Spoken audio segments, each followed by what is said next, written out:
Exactement 19h à Kinshasa et 1 heure de plus dans sa partie Est. Madame, Messieurs, bonsoir et bienvenue à ce journal. Le président de la République démocratique du Congo, Félix-Antoine Tshisekedi Tshilombo, vient d'être élevé au rang de docteur honoris causa à l'université de Kinshasa pour sa meilleure gouvernance en faveur du peuple congolais. Ce grade lui a été décerné ce jeudi 12 octobre 2023 en présence de plusieurs professeurs de cet établissement d'enseignement supérieur et universitaire. Images et commentaires dans nos prochaines éditions. Une mission conjointe à travers le ministère de la Santé et l'UNFPA a organisé des activités sur la traçabilité de produits de santé. Cette mission a fait une descente dans les sites ABEF pour évaluer et renforcer la chaîne d'approvisionnement. Plus de détails dans ce reportage de Toto Céleste Soumou. Le Fonds des Nations Unies pour la population, UNFPA, a lancé ce mercredi 11 octobre 2023 le processus d'évaluation de la chaîne d'approvisionnement de certains de ses partenaires de mise en œuvre dans le cadre de l'approche assurance au dernier kilomètre ELEMA. Il s'agit d'une activité prévue dans près de 40 pays, dont la République démocratique du Congo. Cette mission consiste à vérifier la disponibilité des produits et les conditions de stockage, de suivre le flux des produits tout au long de la chaîne d'approvisionnement. Sachez que du 9 au 20 octobre 2023, une mission d'évaluation mixte, gouvernement UNFPA et consultation a été organisée tout en ciblant une liste des produits contraceptifs. Deux partenaires de mise en œuvre ont été inclus dans cette évaluation, notamment l'ABF et DKT, qui travaillent dans les divisions provinciales de santé de Kinshasa et Congo central. Bien avant, une réunion préparatoire a eu lieu au bureau de UNFPA pour une descente dans de différents sites, en commençant dans l'entrepôt de PNMLS, les centres Bongisa Libota de Massina 2, quartier 3 et de Kassavubu. UNFPA essaye de tracer ces produits jusque là où on donne ces produits. Donc pour voir vraiment le suivi du produit de Copenhagen jusqu'à la RDC, de la Kameskine à ABEF à vous et vous à la patiente. L'objectif poursuivi est d'améliorer la gestion de la chaîne d'approvisionnement des médicaments. Au chapitre des élections, il s'est clôturé hier mercredi une série de formations de membres des bureaux de vote et des dépouillements de membres de centres locaux des compilations des résultats pour les élections 2023. La cérémonie a été présidée par le rapporteur adjoint de la CENI, Paul Moindo Boulembe, au centre de Caritas Congo, Tétis Samba. Pendant 10 jours, 221 participants, tous agents de la Commission électorale nationale indépendante, ont suivi 21 modules assurés par 18 facilitateurs et 9 superviseurs. Ils ont été formés en tant que membres des bureaux de vote et de dépouillement et membres des centres locaux de calculation des résultats pour les scrutins du 20 décembre 2023. Cette série de formations a été clôturée ce mercredi 11 octobre 2023 par le rapporteur adjoint Paul Moindo Moulemberi, représentant personnel du président de la CENI, Denis Kadima Kazadi. La supervision tout ces 10 jours était également permanente. Non simplement les membres pouvaient passer, moi personnellement j'étais avec vous tous les jours. Et je dois vous féliciter très sincèrement parce que partant du premier jour jusqu'au dernier jour, vous ne cessiez de me surprendre. Toutes mes félicitations. Au nom du président de la Commission nationale indépendante, je déclare close la formation du niveau 1 de la cascade de formation. Je vous remercie. Les participants à ces travaux ont remercié le management de la CENI pour cette dernière série de cascades de formation au niveau national qui sera transmise au niveau 2, 3 et 4 à tous les démembrements de la CENI.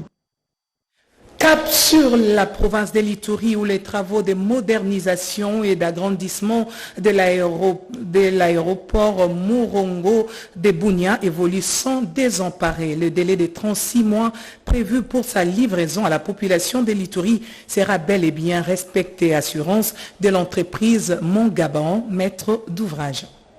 La modernisation de l'aéroport national Morongo, ici à Bunia, préoccupe davantage l'administration militaire de l'Ituri. Dans le but de faire face aux obstacles de la bonne exécution des travaux, une réunion d'harmonisation et de collaboration a été présidée ce mercredi 11 octobre 2023 par le gouverneur militaire de l'Ituri, le lieutenant général Luboyanka Shomadjouni. C'était en présence du chef de bureau de la MONUSCO Bunia, la RVIA et l'entreprise Mogabaon ayant gagné le marché. Au stade actuel sur le chantier, il s'observe la construction d'une caserne anti-incendie, l'aérogare et la tour de contrôle, a dit Vedran Ignasiki, directeur de projet de l'entreprise Interplan. Depuis le début du projet, les espaces ont été occupés et aujourd'hui, le projet d'exécution aussi a été élaboré pour caserne anti-incendie qui a vu son démarrage.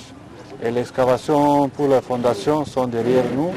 Et nous allons continuer maintenant avec les travaux de béton armé, de fondation, etc.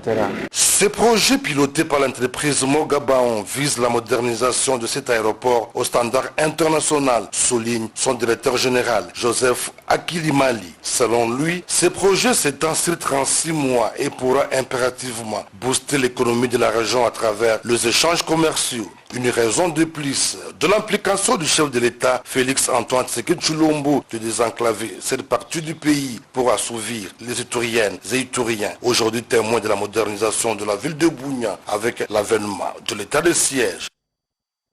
2 mois exactement, le tronçon situé au quartier Ndosho sera totalement asphalté. Nous sommes là dans le Nord Kivu où le gouverneur militaire intérimaire a lancé les travaux de réhabilitation de cette route d'intérêt général. Reportage. Dans pratiquement 2 mois, le tronçon situé au quartier Ndosho sur la route nationale numéro 2, axe nord-apostolique, station Simba, va être asphalté. Le gouverneur militaire d'intérim du Nord Kivu, le général-major Peter Chirimwami, a procédé officiellement ce lundi 9 octobre 2023 au lancement des travaux de réhabilitation. L'état de siège rime avec le développement, a indiqué le chef de l'exécutif provincial du Nord Kivu. 1 kilomètre de la route est concerné par cet asphaltage d'une largeur de 7 mètres.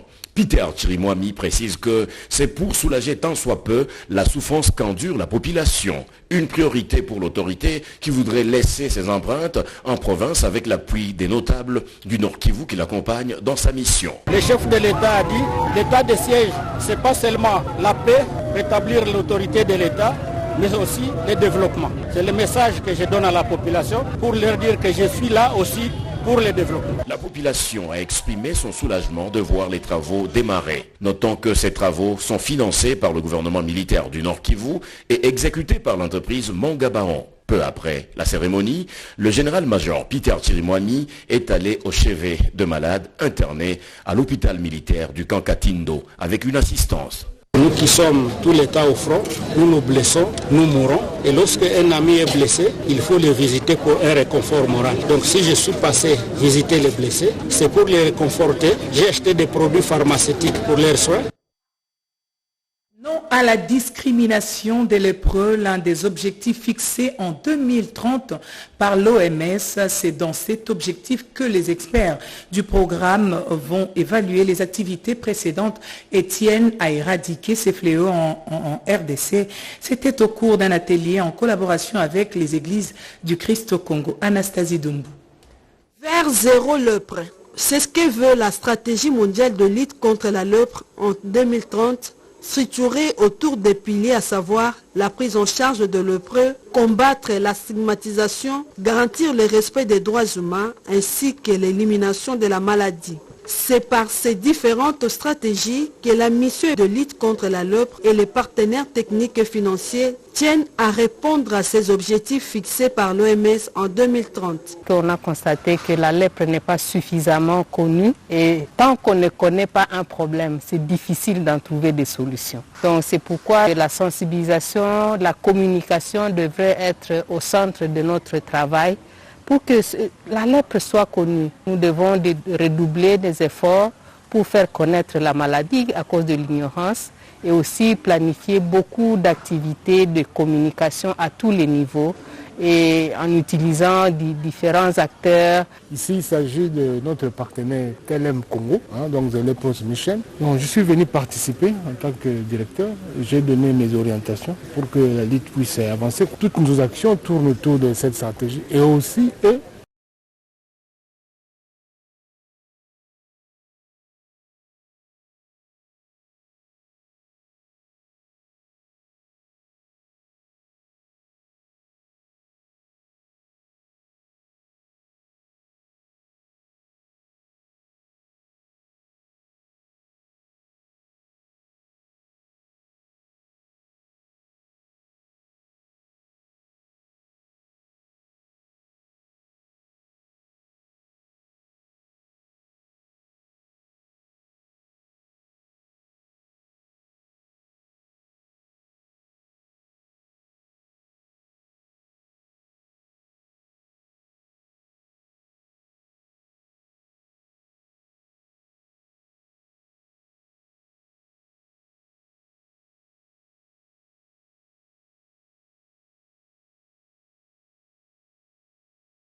une sensibilisation de proximité pour un accueil massif et total de la toute première visite imminente dans les Hautes-Touélé d'un Premier ministre congolais, Jean-Michel Sama Lukonde Kyenge. Que l'accueil qui sera réservé à la délégation du Premier ministre soit tout à fait à l'africaine, ça signifie un accueil chaleureux. Au-delà de cela, il a aussi été question pour les chefs de division de préparer déjà leurs mémos qui vont se mettre aux différents ministres sectoriels. Il faut également ajouter le fait que ce sera une fenêtre d'opportunité pour le gouvernement provincial de montrer les différentes réalisations qui ont été faites, notamment dans le domaine de la justice, où des prisons ont été construites, dont certaines bientôt achevées et d'autres qui sont encore en construction. Sur la même lancée, les pragmatiques gouverneurs décident de voir, de visser les niveaux de ces préparatifs côté troupes d'honneur mixtes PNC et FARDC. Les exercices de simulation, les gestes à poser, la cadence et même l'état de la fanfare, Christophe Bassiane Nanga n'a voulu rien rater afin de réserver à son hôte Jean-Michel Sama Lukonde Kyenge un accueil digne de son rang et un séjour agréable sur les sols de la bienheureuse annualité Nengapeta. Bonne nouvelle, la CAA a vu son vol d'escale entre le sud Ubangui et le Gemena pour la première fois depuis 7 ans. Une satisfaction pour les acteurs de l'aviation de l'aéroport national de Gemena qui ont salué cette initiative. L'escale plutôt a été fermée depuis 2016. Reportage.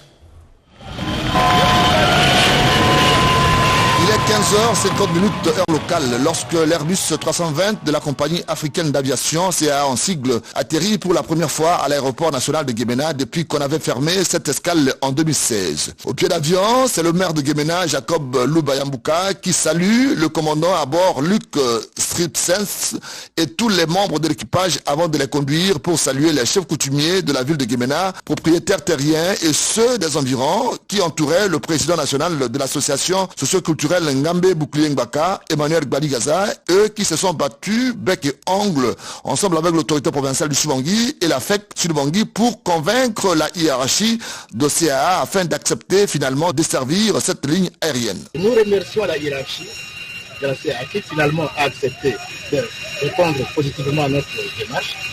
et nous sommes heureux. Un engouement terrible de la population à l'aéroport avec l'animation du groupe folklorique traditionnel Gazawili. Il s'en a suivi la visite de l'avion à l'intérieur par le chef coutumier pour se rendre compte de son confort et de sa capacité d'accueil. Pour ce premier vol, il y a eu 123 passagers à l'arrivée et 92 au départ de Guémena. Un motif de fierté pour le chef d'escale, M. Longondo GG. Dans le sud Ubangui, pour la Chopo, le gouverneur intérimaire a reçu en audience une délégation de l'autorité de l'aviation civile qui séjourne à Kisangani pour une mission de clarification en matière de la supervision de la sécurité de l'aviation civile. Reportage.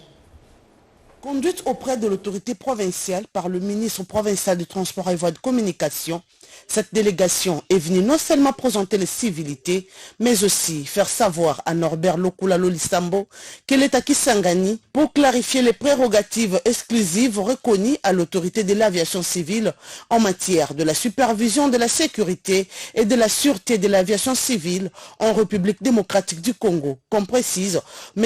Eric Kindidi, chef de la délégation. Les constater en province notamment, par nos amis des bureaux de transport aérien, des émissions sur les attributions de l'autorité de l'aviation civile. Et il était important de présenter qu'aujourd'hui, il existe en RDC une loi relative à l'aviation civile et l'administration, la réglementation technique et la supervision de la sécurité et de la sûreté de l'aviation sont confiées à l'autorité de l'aviation civile. Très attentive aux préoccupations de ses hôtes, le gouverneur intérimaire a, au nom de Maître Madeleine Nikomba Sabangou, promis son accompagnement et disponibilité pour la réussite de cette mission dans la Chopo. Il faut noter qu'une séance de travail est prévue avec tous les intervenants dans les domaines de l'aviation civile pour mettre fin aux émissions tant observées. Au total, 250 lauréats, toutes filières confondues, lancés sur le marché d'emploi. C'était à l'occasion de la double cérémonie des collations de grades académiques et de la clôture de l'année 2022-2023 à l'ISP Mweka, une cérémonie présidée par l'administrateur du territoire. La parole en ces jours mémorables pour les heureux lauréats de l'ISP Mweka, Pierre Chimwanga, secrétaire général académique, a brossé en grande ligne ce qui a été l'année académique 2022-2023 au sein de l'ISP Mweka, qui a connu des cas de décès parmi les corps enseignants de cet alma mater. Dans son discours de politique générale, le professeur associé Otomi Kwemiyam de l'ISP Mweka a rendu un vibrant hommage au chef de l'État, Félix-Antoine Tshisekedi Tshilombo, qui, nuit et jour, se bat pour le bien-être des universitaires, mieux scientifiques congolais. Le professeur Otto a, au cours de cette même occasion, demandé aux parents des enfants finalistes qui viennent d'obtenir leur diplôme d'État de les envoyer à l'ISP Mweka pour une meilleure formation dans les domaines des sciences. L'heure n'est pas au discours. Nous devons être pragmatiques. J'ai vu les soucis des enseignants de pouvoir donner un enseignement de qualité. Et surtout que nous sommes au moment de l'assurance qualité. Ce que je demande aux parents, c'est de continuer à nous faire confiance. Nos étudiants qui sont allés ailleurs se sont distingués. Restons toujours dans le Kasaï, cette fois-ci dans le cadre du partenariat public-privé. Un protocole d'accord a été signé entre le gouvernement provincial et l'honorable Martin Kokt-Ikok pour la gestion et l'entretien du stade municipal de Mweka dans le Kasaï. Construit à la dimension olympique, le stade municipal de Mweka dans la province de Kasaï requiert un standard international reconnu par la Fédération internationale. Voilà qui vaut le soutien et l'accompagnement du gouvernement de la République. La présentation officielle de cette infrastructure sportive par le gouverneur de la province de Kasaï, Dieudonné Piémé Toute-Côte, accompagné de l'honorable Martin Ikok auprès du patron des sports, a eu lieu le lundi 9 octobre dernier au cabinet du ministre au cours d'une audience. Très satisfait de cette œuvre sociale et sportive réalisée par l'honorable Martin Ikouk sur fonds propres, le ministre de Sport et Loisirs, François Wanakabulo, a choisi d'accorder la gestion de cette infrastructure à ses dignes fils du terroir qui a répondu à la vision du chef de l'État pour l'encadrement de la jeunesse, ce qui rentre dans le développement de la nation à partir de la base, motif de fierté et de joie pour le gouverneur du Kasaï et l'ensemble de sa population pour cette œuvre réalisée par l'élu de Moueka, Martin Ikouk. Pour nous, il fallait qu'on puisse présenter cette infrastructure au ministre et lui présenter également l'accord de partenariat public-privé que nous avons signé devant lui à cet effet. Le ministre des Sports a félicité et remercié l'honorable Martin Ikouk pour ce beau cadeau offert à la jeunesse de la province du Kasaï en général et celle de Moueka en particulier. Pour l'honorable Martin Ikouk, ce stade, dénommé Nguyen Kot Ambok Chang, René n'est qu'une façon de contribuer à l'encadrement de la jeunesse de Moueka. C'est une joie pour moi d'avoir réalisé cette œuvre. Construit suivant les normes internationales avec dotation de la vestiaire et les sanitaires. En séjour dans la province du Kwilu, dans le cadre du lancement de la campagne agricole 2023-2024, le ministre de l'Agriculture, José Mpanda Kabangu, a instruit la relance de la société Kombilim. Plus de détails dans ce reportage de Marie Kalong.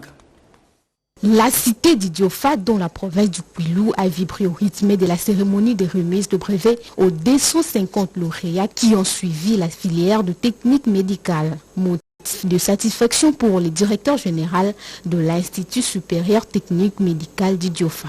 Ça a été une réussite et la joie est vraiment assez complète. Nous sommes vraiment ravis de voir comment les choses se sont déroulées et c'était dans une bonne ambiance qui a bien commencé et qui s'est bien déroulé. Nous réitérons encore ce vœu-là de dire merci aux autorités de notre pays, en commençant par le numéro 1, le chef de l'État, M. Félix Antoine Tshisekedi Tshilombo, ainsi que le gouvernement de la République, au gouvernement provincial, au comité de sécurité locale et à tous les personnels de lycée d'Idiofa, à tout le monde qui a contribué pour que cette journée soit une réussite. Cet institut d'enseignement supérieur universitaire compte en son sein les sciences infirmières, les sages-femmes, la nutrition et les techniques de laboratoire.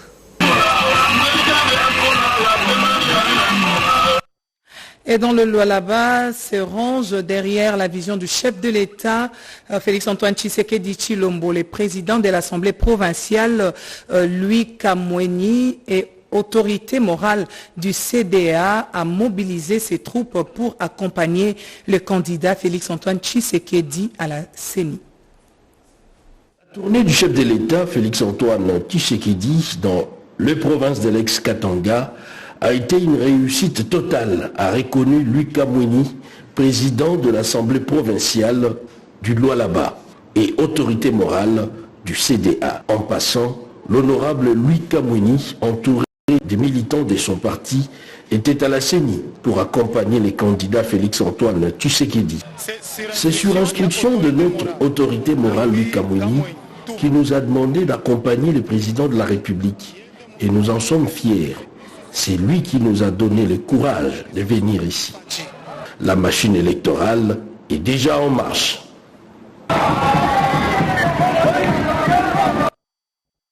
Une délégation de la Fondation Marthe Kassalou a foulé la cité sainte de Nkamba. Objectif, décerner les trophées de mérite à Maman Mouilou, épouse du chef spirituel de l'église kimbangiste, pour sa bravoure et sa détermination pour avoir accompagné son époux dans la lutte de la liberté de peuple noir. Pascal Chicho, Patricia Oungu.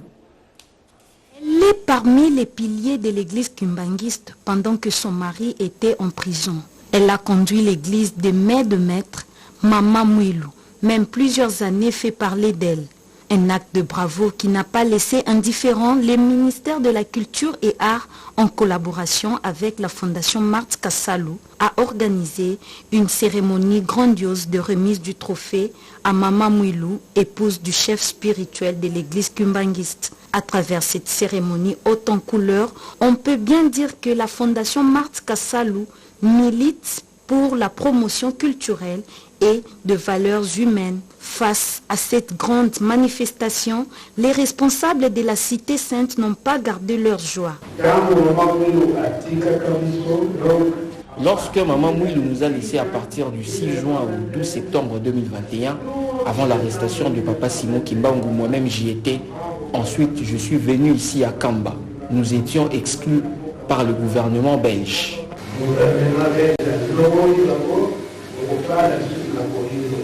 Des retours à Kinshasa, Faïda Mwangilwa Fabiola a expliqué le bien fondé de la cérémonie.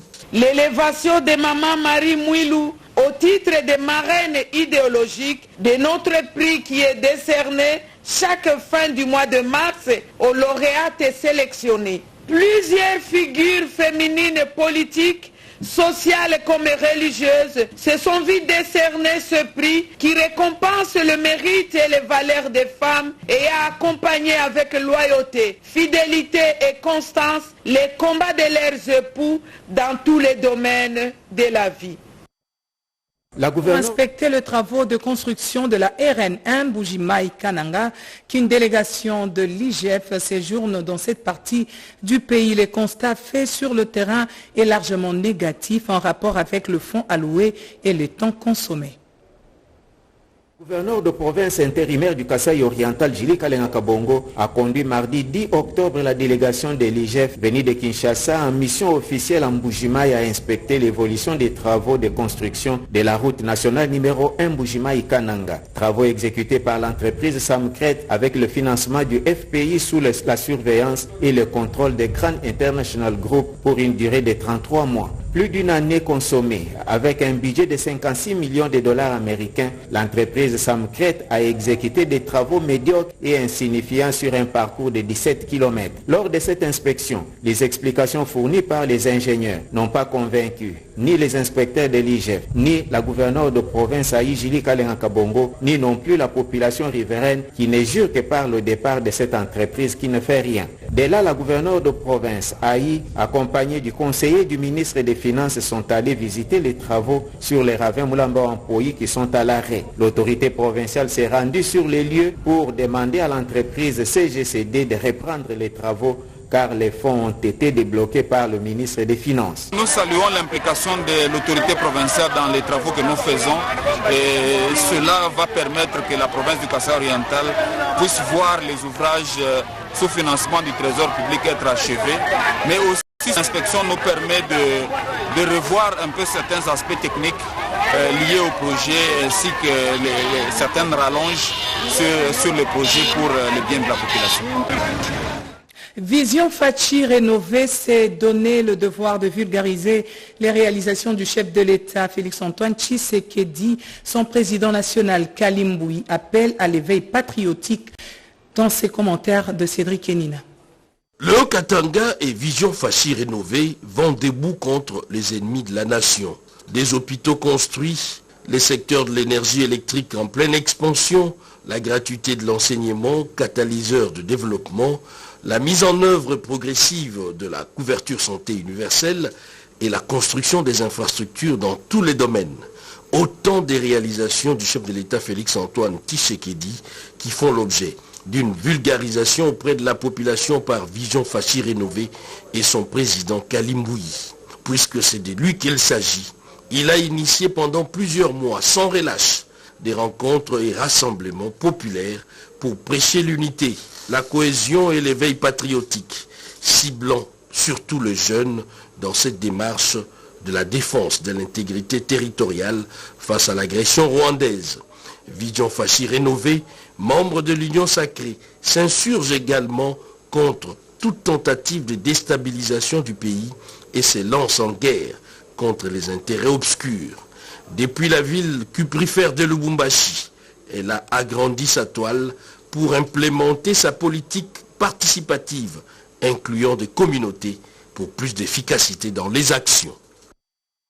Un nouveau laboratoire d'analyse chimique à Moussompo dans le Kolwezi. Ce laboratoire permettra l'élaboration et la vérification des différentes minérales précieuses et semi-précieuses, un motif de satisfaction pour le personnel du centre d'expertise. Nadine Foutouka.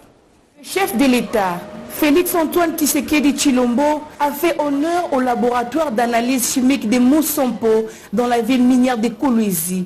Il a visité cet instrument technique du centre d'expertise, d'évaluation et de certification de substances minérales précieuses et semi-précieuses ce jeudi 5 octobre 2023. Selon le directeur général du CEC, Freddy Mwamba-Kaniku, cet honneur est le fruit du dur labeur de tous les personnels, hommes et femmes, qui ont œuvré pour ce succès et honneur d'aujourd'hui. Car le CEC est l'instrument technique qui réglemente la vision managériale du chef de l'État, et ce, pour que tous les minerais qui sortent du pays soient suivis et mieux retracés.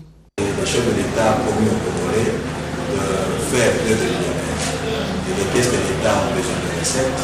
Et nous avons mis cet instrument à la disposition de la République du Congo pour permettre justement que tous les minerais qui sortent en exportation et même en process à l'intérieur du pays soient suivis. Parce que nous avons une double mission. La première, c'est de faire la traçabilité des minéraux, et la seconde, c'est de pouvoir doser les minéraux pour en déterminer les composants. Le directeur technique Daniel Mbayo s'est réjoui plutôt de l'intérêt porté au sommet de l'État sur cette œuvre de grande envergure technique. D'après lui, l'hôte de marque de Moussampo s'intéressait au moindre détail des explications sur les machines qui font la fierté de cette unité de traitement local de minerais. Nous aurons la facilité d'être accompagné par son excellence M. le Président, le chef de l'État, techniquement. Le glas de la vérité, du taux de la teneur et de la valeur réelle des minerais a sonné pour les exploitants miniers, artisanaux et industriels à la vente de leurs produits. Des activités du comptoir d'achat de matières précieuses à Bouta, chef-lieu de la province du Bas-Ouélé, a été lancé par le gouverneur intérimaire de cette juridiction. La province du Bas-Ouélé vient d'être honorée de sa première maison d'achat de matières précieuses. La cérémonie de l'ouverture officielle du comptoir Mor Gold SAS a eu lieu le week-end dernier et présidée par le ministre provincial de l'Intérieur. Les des travaux Jean-Pierre Maziambola faisant l'intérim du gouverneur Zanza Bombiti Jean-Robert à mission. Au nom du numéro 1 de la province, Jean-Pierre Maziambola rend hommage au président de la République et chef de l'État, Félix-Antoine Tshisekedi Tshilombo, pour la paix garantie dans notre province, sans laquelle cette cérémonie nous reliait avant de déclarer officiellement ouvert le comptoir d'achat d'or Mor Gold dans le Bas-Ouélé. Nous adressons nos hommages les plus déférents au président de la République, chef de l'État, son Excellence Félix-Antoine Tshisekedi Tshilombo, pour la paix dans notre province. Le gouverneur a dit intérim du Bas-Ouélé a procédé à la coupure symbolique du ruban afin de lancer officiellement les activités dans cette maison d'achat de matières précieuses à Bouta. Après cette étape, une visite guidée à travers les différents bureaux de comptoir a été dirigée par le directeur général de Mor Gold qui donne quelques explications au gouverneur des provinces. Ceux-ci ont vu de répondre très favorablement à l'appel de son Excellence, Monsieur le Président de la République, Félix-Antoine Tshisekedi Tshilombo, lancé à tous les acteurs du secteur de l'industrie extractive de s'engager à collaborer avec les entités locales dans leurs efforts d'enclencher les développements à la base. Alors que Mor Gold SAS est le tout premier comptoir de matières précieuses dans la province du Bas-Ouélé. Le lycée technique de la Gombe vient bénéficier d'un don constitué de matériel didactique en faveur de la jeune fille pratiquant la coupe et couture et la coiffure, une dotation de la coopération sino-congolaise à travers sa structure SICOMINE. Anastasie Doumbou. C'est peut-être un signal fort qui annonce la diversification dans la coopération sino-congolaise. Des matériels didactiques pour l'apprentissage des élèves de la coupe et couture et de la coiffure du lycée technique de la Gombe. Il s'agit de ciseaux électriques, casques à vapeur, tondeuses électriques, teintures, fixateurs, machines à coudre, rasoirs électriques pour ne citer que cela. Nous avons choisi le lycée technique de la Gombe afin de soutenir ces jeunes filles à émerger, à mieux apprendre et à entreprendre afin que l'avenir leur soit meilleur. C'est pour ça que nous avons disposé des matériels qui étaient nécessaires pour leur éducation. Une satisfaction pour les coordonnateurs des écoles conventionnées catholiques et le préfet de cette formation technique. Ce qui touche à la formation des qualités d'une jeune fille touche à son foyer de demain. Et en ce sens-là, la SICOMINE vient apporter un plus en utile dans la formation de ces jeunes filles ici. Une école ouverte à toutes les filles. Avec ces matériels, on va donner encore un plus sur leur formation et que ces jeunes filles auront une formation complète pour se prendre en charge. On a une forte demande, mais on est buté à un problème des infrastructures. Cette école dispose ainsi d'un atout qui va lui permettre d'améliorer la qualité de son travail. Viennent d'achever leur formation gratuitement en hôtellerie, coupe et fabrication de savon et autres. Les femmes vulnérables de Kinshasa ont salué cette initiative salvatrice des mamans des exploits Forest. Sandra Nyangi. Sont venus de tous les 4 coins de la capitale Kinshasa pour répondre à cette rencontre de mamans à Morifaïla. Les femmes veuves ont parachevé leur formation gratuitement en esthétique, coupe et couture, fabrication de savons durs et liquides, insecticides, yaourts et autres. Une manière de les permettre de nouer les 2 bouts du mois. Une autonomisation financière des femmes, leitmotiv de cette structure qui met la femme et celles qui ont perdu leur moitié au centre de leurs intérêts. Un motif de satisfaction pour les organisatrices. Notre vision, c'est de développer toutes les couches de la population. On n'a pas seulement le veuve, on a les jeunes qui partent. Et ces veuves vont faire la force dans le foyer. Les veuves vont apprendre ici dans notre fondation à laisser pour enfin ramener le développement dans leur famille. Nous allons les aider à évoluer beaucoup plus. Diverses rencontres sont prévues à travers la capitale de manière à atteindre toutes les femmes vulnérables disséminées à travers Kinshasa. On est fini pour 19h, mais l'actualité reste en continu sur nos antennes. 20h, Sandra Nyangi Tabou pour la suite de l'actualité. Excellente suite de programme à toutes et à tous. Au revoir.